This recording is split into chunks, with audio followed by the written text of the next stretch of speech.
마가복음 22장 61절과 62절입니다. 함께 61절부터 읽겠습니다. 시작. 주께서 돌이켜 베드로를 보시니 베드로가 주의 말씀 곧 오늘 닭 울기 전에 내가 3번 나를 부인하리라 하심이 생각나서 밖에 나가서 심히 통곡하니라. 아멘. 네, 반갑습니다. 반갑습니다.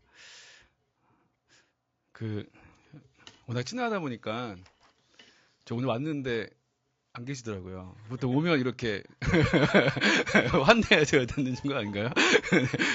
저도 근데 그러려니 하고 그냥 나가서 놀다 왔어요. 그리고 예전에 제가 또 현성 목사님 다른 교회 하실 때, 다른 교회 부교육자 계실 때 제가 한번 초청받은 적이 있거든요. 청년부 하셨을 때. 그래서 제가 저녁에 설교하고 이제 잠을 잤거든요. 그리고 다음날 일어나 보니까 다 갔더라고요.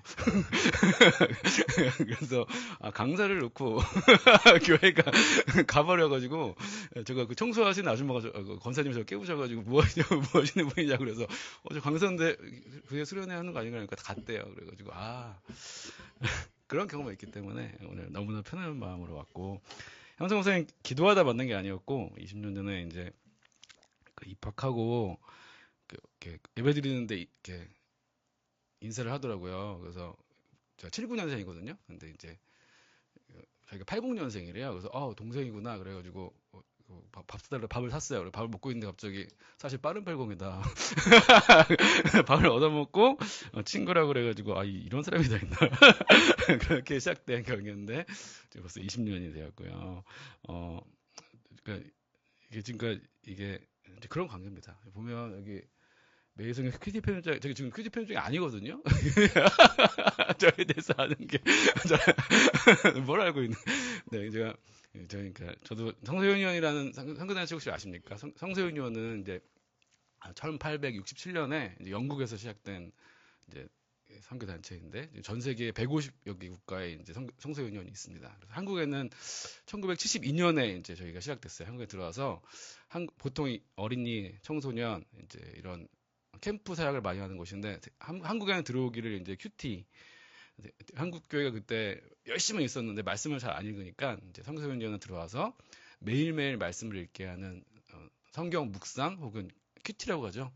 큐티라는 게 지금은 한국 교회 되게 유명한 사역인데 그때는 성서윤의원이 처음으로 큐티를 시작했어요. 그래서 큐티가 뭔지도 모르는 한국 교회에서 이제 큐티라는 것을 소개하고 이제 지금까지 저희가 거의 53주년 됐네요. 성서윤의원도 53년 넘게 큐티 책을 만드는 단체이고요. 그래서 지금 뭐 유치부부터 작년에 이르기까지 저희 12권의 책이 나오고 있고 매달마다 그리고 거의 30만 부 정도 이렇게 교인들이 저희 큐티 책으로 매일매일 묵상을 하고 계시고요.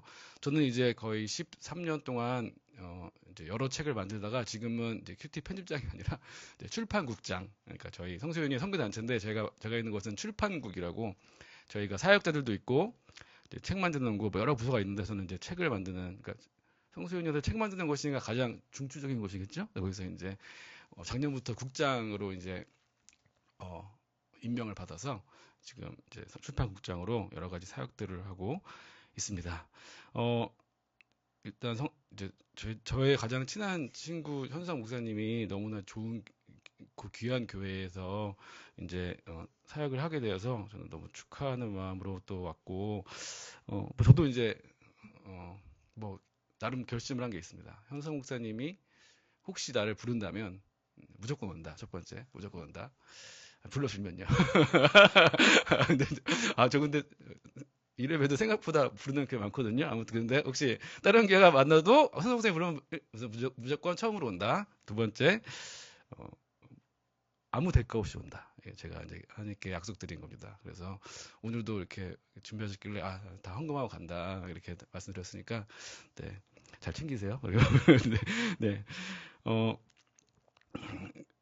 아무튼 너무 이제 귀한 교회에 초대해 주셔서 감사드리고 오늘 나눌 말씀은 이제 매일 성경 큐티했던 이제 본문이고 부활절도 지났지만 다시 한번 이제 예수님의 우리에게 어떤 일을 하셨나를 돌아보게 하는 말씀을 한번 준비해봤습니다. 예전에 현성 목사님이 굉장히 이제 저희가 그 저희가 20대 때 만났을 거 아니에요? 20대 그때 신학교 다니던 시절 20대 때여가지고 굉장히 이제 저희 둘 다 지금 보시기에도 부족하죠. 근데 지금 그래도 나이도 이제 40대 중후반이 되었고 이제 꽤 많이 이제 뭐 저도 새 아이 아빠고 이제 이러다 보니까 꽤 많이 둘 다 성숙했다고 자평하는데 그때는 되게 많이 이제 미성숙한 때였습니다. 그래가지고 이제 신학교를 다니면서 굉장히 많이 시험에 빠지고 이게 굉장히 흔들렸겠죠. 그래서 형성 목사님도 굉장히 많이 이제 흔들리는 분이셨어요. 여러분들 이제 민낯을 보셔야지 이제. 그래서 형성 목사님이 막 이제 공부하시고 이제 주님의 길을 가려고 천지동산에 왔지만 저도 그렇고 굉장히 많이 여러 가지 이제 고통과 고난과 또 여러 가지 헷갈림과 여러 의문 속에서 이제 가끔 이렇게 수업을 안 들어오실 때가 있었습니다. 네, 수업. 그럼 제가 이제 잡으러 다녔거든요. 잡으러 다니면 이제 어느 한 구석에 이렇게 뭐 밤길을 다니고 있거나 어디 한 구석에 앉아 있는 형성 선생님을 볼 때 제가 이제 한참을 바라봤던 기억이 있습니다. 한참을 바라보는 거죠. 또 왜 이렇게 또 무슨 시험에 빠졌나? 다시 힘내기로 했는데 왜 그러나?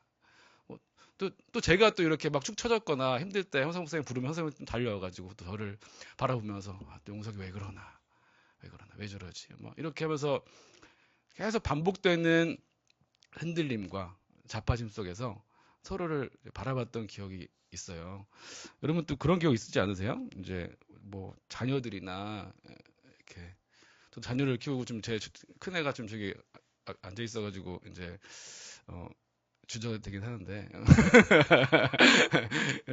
큰애가 제가 계속 같은 말 그러니까 계속 이렇게 같은 거를 지적하잖아요. 이렇게 약속을 했거든요. 근데 같은 잘못을 할 때 그러다 걸렸을 때 뭐 걸렸는지 기억나지? 걸렸을 때 그때 아빠로서 진짜 그냥 이렇게 일단은 그 사건의 현장에서 무슨 현장인지 더 말씀드리겠지만 아들이 이렇게 있는 바람에 그 현장에서 한참을 바라봤던 기억이 있어요. 이렇게 한참을 바라보는 거죠. 여러 가지 이제 지금 이제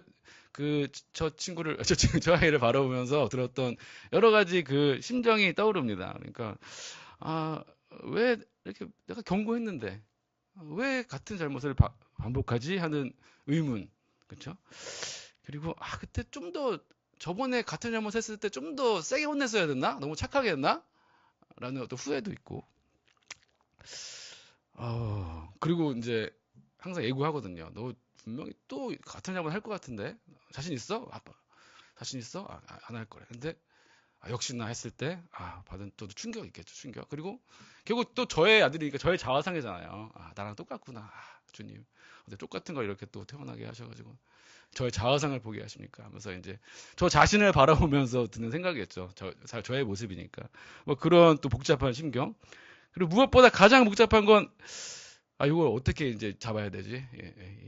한번 어떻게 혼내야 되지? 하는 또 여러 가지 막 그 아이를 바라보며 여러 가지 드는 복잡한 심경들이 있어요. 여러분도 한 번씩 있으셨을 것 같아요. 그러니까 자녀 혹은 배우자를 보면서 이 인간 또 계속 같은 잘못이 반복되고 그랬을 때 할 말은 많지만 쳐다보면서 여러 가지 드는 생각이 복잡한 생각들이 많을 거라고 생각이 듭니다. 오늘 말씀도 약간 비슷한 맥락인 것 같아요. 예수님을 3번 부인한 베드로를 쳐다보셨다. 오늘 우리 읽은 말씀이죠. 주께서 돌이켜 베드로를 보시니 우리 61절 말씀입니다. 베드로가 예수님을 3번 부인한 이 사건은요. 마태, 마가, 누가, 요한 복음 사복음서에 다 있습니다. 그러니까 굉장히 이렇게 어떤 예수님에 관한 사건이 사복음서 모두에 나오는 경우가 아주 많지는 않은데 이렇게 4군데 다 나오는 것은 굉장히 중요한 사건이라는 말이죠. 그런데 또 특이한 점은 이 예수님 베드로가 딱 걸린 거죠. 예수님을 부인하다가 걸린 순간에 그러니까 부인한 순간에 예수님이 베드로를 쳐다보셨다라는 이 말씀은요. 누가복음에만 있습니다. 다른 기사에는 없어요. 누가복음에만 있는 굉장히 특이한 표현입니다. 특이하지만 또 우리가 놓치지 않아야 하는 특별히 누가복음을 묵상할 때는 꼭 붙잡고 가야 하는 대목인 것 같습니다. 그래서 오늘 제가 이 구절을 붙잡고 한번 말씀을 나누려고 했던 겁니다. 오늘 말씀 제목도 그래서 쳐다보며 무슨 생각을 하셨을까? 예수님이 베드로를 쳐다보셨다. 무슨 생각을 하셨을까? 뭐 저처럼 제가 현석 목사님을 쳐다봤듯이, 혹은 제 아이를 쳐다봤듯이, 혹은 저희 아내를 쳐다봤듯이 할 때 그런, 또 아내가 저를 쳐다봤듯이 뭐 그런 생각을 하셨을까? 어떤 생각을 하셨을까라고 한번 질문을 드리면서 말씀을 나누려고 합니다. 정말 예수님은 무슨 생각을 하셨을까요? 뭐 더 나아가서는 어떤 표정을 지으셨을까요? 어떤 표정을? 예수님의 표정이 어떠셨을 것 같으세요? 베드로를 보면서. 저는 제 표정은 그렇게 좋진 않았는데 예수님은 베드로를 보면서 어떤 표정을 지으셨을까요? 그리고 또 한 가지 좀 저에게 좀 특이했던 거는, 뭐 새삼 특이했던 거는, 닭 울기 전에 3번 나를 부인하리라, 이 말씀이었거든요. 닭 울기 전에 3번. 그러니까 예수님이 이 예언을 하신 거죠. 너 나를 부인할 건데, 나를 부인하자마자 닭이 3번 울 거야. 꼭끼요. 3번 어떻게 울죠? 꼭끼요. 꼭꼭꼭 꼬록꼭꼭 3번을 울었겠죠. 그런데 이게 너무나 기가 막힌 기적이에요. 이런 타이밍의 기적은 성경에 별로 없는 거예요. 그러니까 어떻게 딱 하자마자 닭이 3번 울어요. 그러니까 예수님 이렇게까지 하신다고? 그러니까 부인하는 건 되게 창피한 일이잖아요. 근데 이런 기적까지 닭까지 동원하셔서까지 드라마틱한 기적을 통해서 이 베드로의 객기, 베드로의 무모함, 베드로의 비겁함을 까발리시려고 이 닭까지 동원하셔가지고 이 기적을 통해서 베드로의 어떤 이 치부를 까발리려고 하신 건가? 이게 이런 말씀인가? 이게 신비한 말씀인데 저에게는 되게 어떻게 닭이 딱 울지? 이렇게까지 하셔야 되나? 뭐 이런 또 고민이 들었습니다. 한번 같이 살펴보려고 하는 건데요. 오늘 우리가 읽은 말씀은 특별히 닭 울기 전에 네가 3번 나를 부인하리라, 이 말씀은 좀 앞으로 거슬러 올라가면 22장 33절 말씀 보시겠어요? 네. 이런 말씀이 있습니다. 주여, 베드로가 말하는 건데, 내가 주와 함께 오게도 죽는 데에도 가기를 각오하였나이다. 주여, 내가 주님과 함께 오게도 갈 수 있고요. 죽는 데까지 내가 예수님을 따르기를 각오했습니다라고 베드로가 이 각오를 말씀드리자 예수님이 대답하신 게 바로, 야, 네가 3번 나를 부인할 건데 그때 닭이 딱 울 거야. 딱 이 맥락인 것이죠. 이 맥락을 이제 보면요, 베드로는 뭐랬죠? 각오를 했습니다. 각오가 여러분 나쁜 건가요? 각오는 굉장히 중요한 거. 우리 신앙생활에서 우리가 각오는 정말 중요합니다. 우리가 물론 각오하다가 맨날 각오대로 못하니까 이제 각오가 이제 그냥 민망스럽기도 하고, 또 누군가 다른 신앙인들이 각오했다 그러면 그래 각오해봐라 태나, 신앙이라는 게 그렇게 만만치 않아, 이렇게 하고 할 수 있지만 각오는 정말 중요한 일입니다. 그러니까 맨날 말씀을 읽기만 하고요, 말씀을 이해하기만 하고 각오하지 않으면 삶으로 연결되지가 않아요. 저희 큐티에도 항상 묵상한 말씀을 적용하거든요. 적용이 큐티에 너무나 중요한, 이제 큐티에 있어서 묵상에서 중요한 단계인데, 그게 각오죠. 각오. 우리가 말씀대로 살겠다라는 각오가 없으면 살 수가 없습니다. 그냥도 살기 어려운데 각오 없이 어떻게 살겠어요. 그러니까 각오, 결심, 결단에 뒤따르는 또 계획들, 내가 말씀대로 어떻게 살아야 되지? 뭐 이런 것들은 너무나 필요한 것이죠. 각오는 좋은 겁니다. 각오는 신앙에 너무너무 필요한 것이에요. 그런데 베드로는 그러면 거짓 각오를 한 것일까요? 거짓 각오를? 베드로가 속으로, 내가 체포당하면, 예수님 체포당하면 내가 예수님을 배신할 건데 체포당할 리 없으니까 여기서 내가 각오를 말씀드리고 칭찬받아야지? 뭐 이렇게 해서 거짓말로 각오를 한 것일까요? 아닐 것 같아요. 베드로는 아마 진심으로 각오했을 겁니다. 정말 예수님 끝까지 따라가서 내가 죽기까지 예수님 곁을 지켜야지라고 진심을 말한 거예요. 그런데 그 각오대로 실행이 안 된 거죠. 진짜 예수님 앞에서는 할 수 있을 줄 알았는데 정말 죽음이라는 이 실체가 자기 삶에 육박해오자 겁이 났던 거죠. 실행이 안 됐던 거죠. 그래서 아마 베드로는 통곡했을 겁니다. 베드로의 시대에는 길거리마다 십자가형을 달린 시체들이 되게 많았거든요. 그 당시 로마 시대에는. 그러니까 너무나 자주 봤던 그 십자가의 끔찍한 사형 틀과 그 당사자가 나의 스승 혹은 나까지 될지 모른다는 이 실체가, 죽음의 실체가 다가오자 각오대로 안 됐던 거죠. 근데 각오대로 안 된 게 그렇게 또 이제 혼날 일인가요? 글쎄요. 예. 이런 고민들이 듭니다. 그러니까 주여 내가 함께 오게도 죽는 데에도 가기를 각오하였나이다. 이런 대대한 대답이 예수님의 대답이 닭 울기 전에 3번 나를 부인하리라 였던 거예요. 그러니까 이게 닭 울기 전에 3번 나를 부인하리라. 이게 무슨 뜻일까를 한번 먼저 생각해 보자는 것이죠. 그러니까 예를 들어서 우리 아이들이 저희한테 이렇게 얘기를 하잖아요. 아빠, 내가 나중에 훌륭한 사람 돼서 아빠한테 포르쉐 사줄게. 좋은 차, 뭐 이럴 때, 저희가 그럴 때, 포르쉐 사줄게. 이럴 때가 있어요. 그럼 저는 알죠. 아, 무슨 포르쉐냐. 야, 네 방정리나 해라. 속으로 들죠. 그리고, 야, 무슨 포르쉐냐. 나중에 아빠가 용돈 10,000원 달라고 그럴 때 너는 3번 나를 부인하리라. 뭐 이렇게 말할 수 있죠. 그런데 그렇게 말하나요? 아니잖아요. 아유, 고맙다. 아유, 진짜 고맙다. 야, 진짜 고맙다. 야, 아빠는 포르쉐 필요 없어. 아빠는 벤츠가 좋아. 막 이렇게 하잖아요. 너무 예쁘니까. 그쵸? 다윗도 사무엘상에서 하나님 제가 하나님한테 성전 지어드릴게요. 막 이러잖아요. 그러니까 하나님 뭐라고 하세요? 야, 다윗 너 진짜 너무 예쁘다. 내가 진짜 성전은 내가 못 짓는 거 아는데 내가 너의 집을 지어줄게. 너의 가문을 다윗의 집으로 평생 내가 세워줄게라고 하나님께서 하시잖아요. 하나님이 그때 어떻게 이렇게 하지 않죠? 네가 내 집을 짓는다고? 야, 여자나 조심해. 이렇게 하지 않잖아요. 그죠? 하나님이 다윗의 그 부족함을 아시지만 그 각오를 들으시고 예뻐하시면서 응답하시잖아요. 그렇죠? 근데 베드로는 아니 왜 이렇게 하시냐는 거죠. 너무 이거 심하지 않습니까? 예수님 좀 진심으로 예수님이 지금 죽음의 길로 가신다고요? 제가 주님만 그렇게 혼자 못 보내요. 제가 예수님 옆에 끝까지 지킬게요. 제가 진심으로 각오합니다. 하니까 예수님이 닭 울기 전에 3번 나를 부인하리라. 이거 뭐 예수님이 이러신 것일까요? 거짓말하지 마라. 뻥치지 마. 절대 못해도 네가 각오한다고? 날 위해서?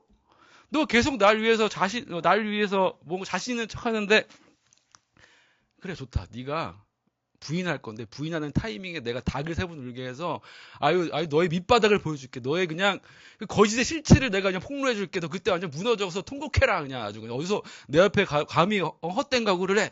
예수님이 이런 뜻으로 닭 울기 전에 3번 나를 부인하리라 말씀하시고 정말 3번 부인하자 꼭 끼워 3번이나 고통 꼭 끼워 그만 꼭 끝까지 한 번 더 꼭 끼워 해가지고 베드로를 그냥 밑바닥까지 나라까지 보내신 것일까요? 글쎄요. 아닌 것 같습니다. 성경 전체를 읽어봐도 예수님은 그런 분이 아니에요. 하나님 아버지도 그런 하나님 아버지가 아니에요. 그러면 굳이 왜 이런 말씀을 하셨고 또 왜 베드로가 3번 부인하는 순간에 3번 닭을 울게 하신 것일까요? 다시 좀 더 앞으로 가보면 22장 31절 32절 말씀에서 사실 오늘 말씀은 시작이 된 거죠. 22장 31절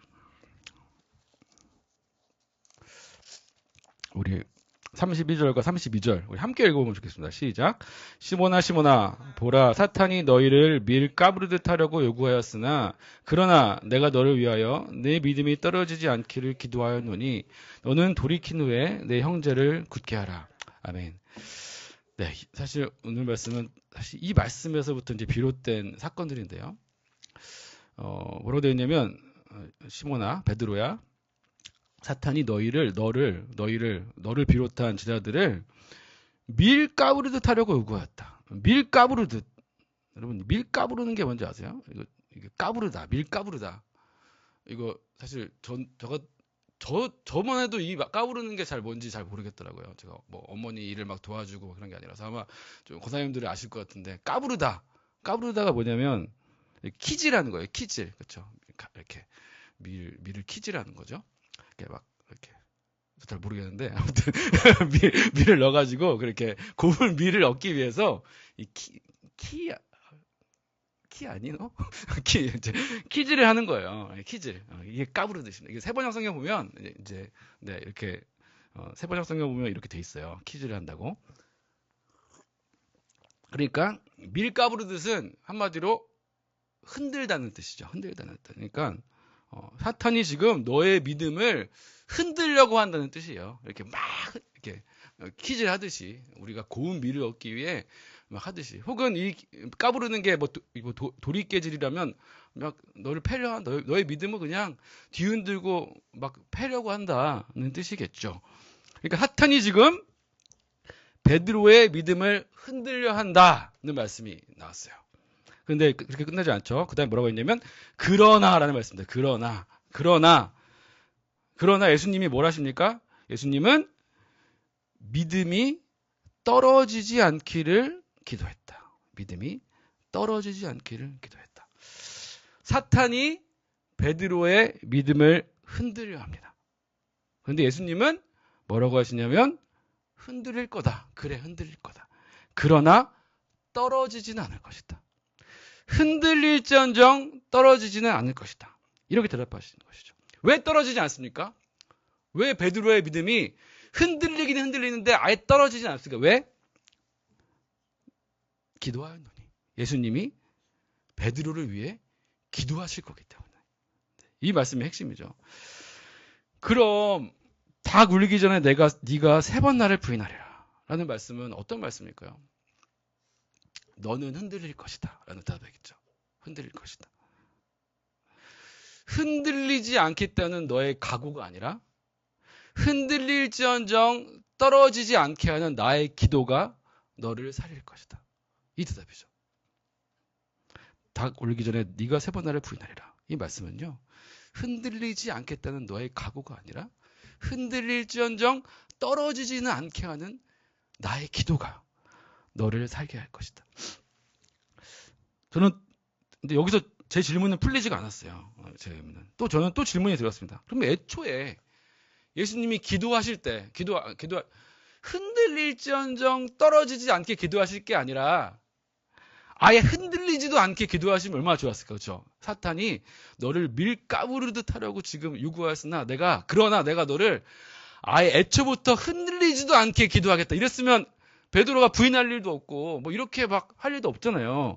근데 왜 예수님은 또 이렇게 하필 기도를 하실까요? 이런 말씀이 있더라고요. 너는 돌이킨 후에 내 형제를 굳게 하라. 이게 예수님이 우리를 상대하는 방식이구나.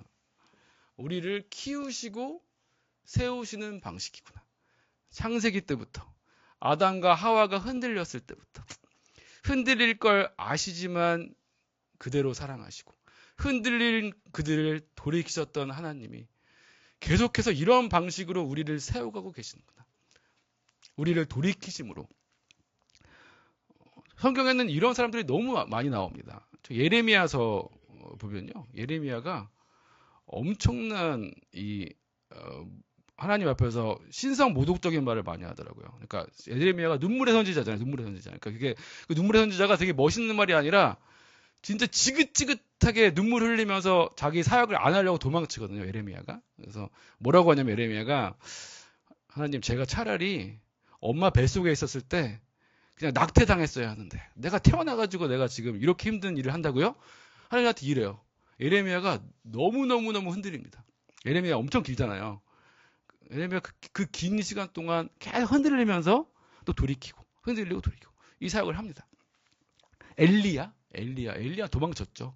도망치다가 질질 끌려가잖아요. 욥은 엄청나죠. 그냥 처음부터 끝까지 욥은 계속 하나님한테 막 그냥 흔들리면서 계속해서 막 불평해요. 그러니까 욥의 친구들이 너 어떻게 하나님한테 불평할 수가 있어? 흔들리지 말고 딱 잡고 하나님 앞에서 거룩하게 고난을 해석해야지 하는데 하나님 나중에 욥을 칭찬하시죠. 흔들리는 사람을 함부로 정죄하고 함부로 충고한 욥의 친구들 혼내시고, 하나님은 계속 흔들리면서 불평하고 나뒹군 욥을 칭찬하십니다. 성경에는 처음부터 끝까지 다 이런 이야기라는 것을 알았습니다. 베드로도 마찬가지인 것이죠. 너는 돌이킨 후에 내 형제를 굳게 하라. 이게 하나님이 예수 그리스도께서 우리를 세우시는 모양입니다. 그러니까 흔들리지 않는 사람이 아니라 흔들릴지언정 돌이킬 수 있는 사람. 돌이켜서 나처럼 흔들렸던 내 옆에 형제 자매들을 다시 돌이키게 하는 사람, 굳게 해주는 사람. 이거 하시려고 예수님이 우리 부르셨고 또 하남 우리 교회를 부르셔서 이 작지만 단단한 공동체에서 이거 하시려고 우리를 계속해서 만나주고 계신 거라고 생각합니다. 그러니까 흔들리지 않는 꽃이 아니라 흔들리며 피는 꽃으로 우리를 바라보시는 거죠. 네, 그래서 제가 이런 시를 하나 가져왔어요. 제가 시를 하나 낭독해 드리려고 합니다. 흔들리며 피는 꽃이라는 시인데요. 도종환 시인의 시인데 제가 한번 읽어드리겠습니다. 들어보세요. 흔들리며 피는 꽃, 도종환. 흔들리지 않고 피는 꽃이 어디 있으랴. 이 세상 그 어떤 아름다운 꽃들도 다 흔들리면서 피었나니. 흔들리면서 줄기를 곧게 세웠나니. 흔들리지 않고 가는 사랑이 어디 있으랴. 젖지 않고 피는 꽃이 어디 있으랴. 이 세상 그 어떤 빛나는 꽃들도 다 젖으며 피었나니. 바람과 비에 젖으며 꽃잎 따뜻하게 피웠나니. 젖지 않고 가는 삶이 어디 있으랴. 여러분, 예수님은 자신을 3번 부인한 베드로를 닭 울음소리와 함께 쳐다보시면서 무슨 생각을 하셨을까요? 제가 처음에 질문하면서 설교를 시작했는데 다시 한번 끝에 마무리하면서 질문을 드립니다. 쳐다보며 무슨 생각을 하셨을까요? 정말 닭 울기 전에 3번 부인했구나, 이 녀석. 내가 너의 실체를 까발렸다. 이런 생각이셨을까요? 아니죠. 단순했을 것 같아요. 닭 울기 전에 네가 3번 나를 부인하리라. 이 말씀은 그 쳐다보면 그래, 네가 흔들렸구나. 이런 단순한 마음이 아니셨을까요? 마음껏 통곡하렴. 그게 내가 너를 세워가는 방식이란다. 그 실패와 눈물이 헛되지 않게 내가 약속대로 기도하마. 계속 기도하겠다. 그리고 다시 일어선 후에는 돌이켜서 너처럼 흔들리는 사람들을 굳게 세워주렴. 이게 닭 울기 전에 3번 나를 부인하리라. 겠죠. 현성 목사님을 생각해 봤습니다. 한국에 오실 때 각오를 하고 오셨겠죠. 그렇죠? 한국에 오실 때 각오를 하고 오셨을 것 같아요. 흔들리실 것 같아요. 앞으로 여러 흔들림이 있겠죠. 목회를 하다 보면. 여러분, 하나님 우리 교회를 생각해 봤습니다. 하나님 우리 교회도 이 교회의 역사 가운데서 이제 원로 목사님과 함께 새로운 담임 목사님과 함께 또 더불어 제대로 사역을 시작할 때 처음에는 각오와 기대가 있겠지만 또 흔들림이 있겠죠. 그 흔들림 속에서 오늘 이 말씀을 기억했으면 좋겠습니다. 예수님이 우리를 위해서 기도하고 계시고요. 그 기도는 흔들려도 된다. 흔들릴지언정 떨어지지는 않게 하겠다. 하지만 예수님의 기도를 힘입어 돌이켜 형제를 자매를 굳게 하는 교회. 이 교회 우리 했으면 좋겠습니다. 오늘도 우리를 이렇게 지켜보시는 예수님의 시선 속에서 정말 한없이 마음껏 흔들리시고 또 무수히 꽃피시는 저와 여러분이 될 수 있기를 축복합니다. 주를